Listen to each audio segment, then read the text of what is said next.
तो चलिए आज के इस रोंगटे खड़े कर देने वाली कहानी की गहराइयों में उतरते हैं और देखते हैं कि कैसे बड़े ही माहिर तरीके से एक बिल्कुल साधारण सी बस यात्रा एक भयानक सपने में तब्दील हो जाती है।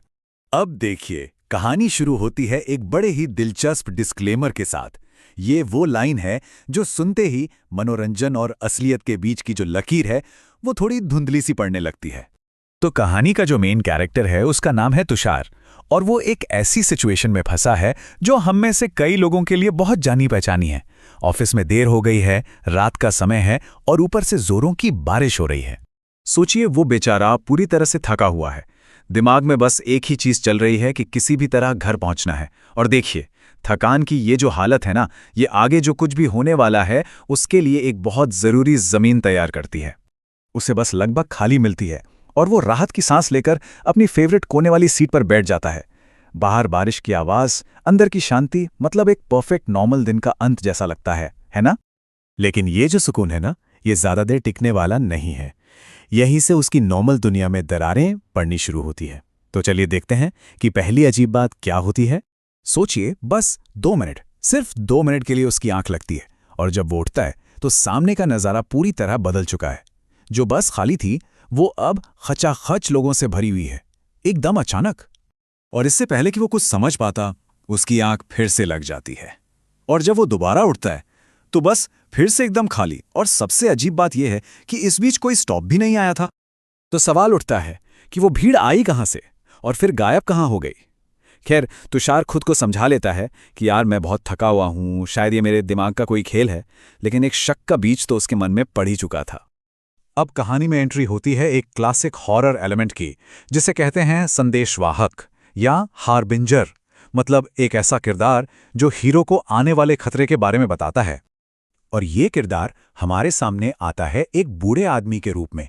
सोचिए, झुर्रियां वाला चेहरा, एकदम तीखी भेदने वाली आंखें और हवा में बीड़ी की तेज महक। माहौल बनना शुरू हो गया है। वो बूढ़ा आदमी अपनी बात शुरू करता है और इस डरावने बस रूट से अपना एक लंबा कनेक्शन बताता है। और फिर वो कहता है वो लाइन जो तुषार के मन में डर को और बढ़ा देती है। जाहिर है, तुषार इसे बस एक कहानी मानकर टालने की कोशिश करता है। वो बूढ़ा आदमी सिर्फ डरा नहीं रहा, वो अपना खुद का एक डरावना एक्सपीरियंस शेयर करता है। वो बताता है कि कैसे 1 साल पहले इसी बस में एक साया दिखा और गायब हो गया।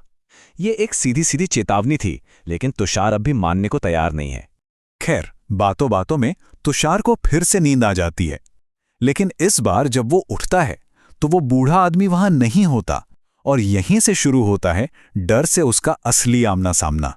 उस बूढ़े आदमी की सीट पर अब कोई और बैठा है। एक ऐसा आदमी जो रात के 1 बजे बस में अखबार पढ़ रहा है और उसका चेहरा उस अखबार के पीछे छिपा हुआ है। कितना अजीब है ना? अब तुषार की घबराहट डर में बदल जाती है। वो हिम्मत करके पूछता है, लेकिन कोई जवाब नहीं आता, सिर्फ सन्नाटा। और यहां पर कहानी का पेस एकदम स्लो हो जाता है। वो आदमी धीरे धीरे अखबार नीचे करना शुरू करता है।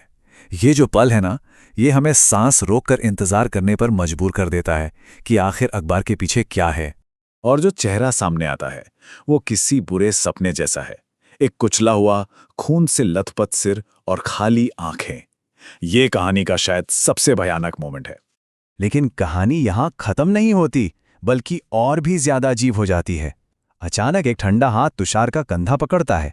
वो देखता है तो उस आदमी का चेहरा एकदम साफ है और वो मुस्कुरा रहा है।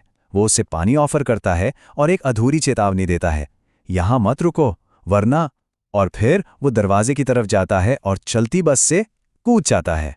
मतलब ये डर अब सिर्फ देखने का नहीं, बल्कि दिमाग को झकझोर देने वाला बन गया है। अब तुषार की हालत का अंदाजा लगाइए।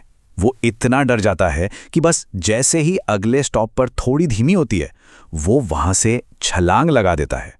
उसे बस किसी भी तरह उस बस से बाहर निकलना है। बारिश में भीगता हुआ वो सड़क पर खड़ा बस को दूर जाते हुए देखता है और तभी उसे उस बस का असली रूप दिखाई देता है। और यकीन मानिए, जो उसने देखा वो ये साबित कर देता है कि ये सब उसके दिमाग का वहम नहीं था। वो आधी जली हुई थी, पूरी तरह से टूटी फूटी, जैसे किसी भयानक एक्सीडेंट का शिकार हुई हो। और उसके अंदर मरे हुए लोगों की खामोश लाशें भरी हुई थीं। और उन्हीं लाशों के बीच वो बूढ़ा आदमी उसे घूर रहा था, और वो अखबार वाला आदमी उसकी तरफ देखकर मुस्कुरा रहा था। हकीकत अब पूरी तरह से साफ थी। वो पूरी रात एक प्रेत बस में सफर कर रहा था। तो कहानी तो यहां खत्म हो जाती है, लेकिन डर बना रहता है एक आखिरी परेशान करने वाले सवाल के साथ कि क्या वो बस आज भी उसी स्टॉप पर रुकती है।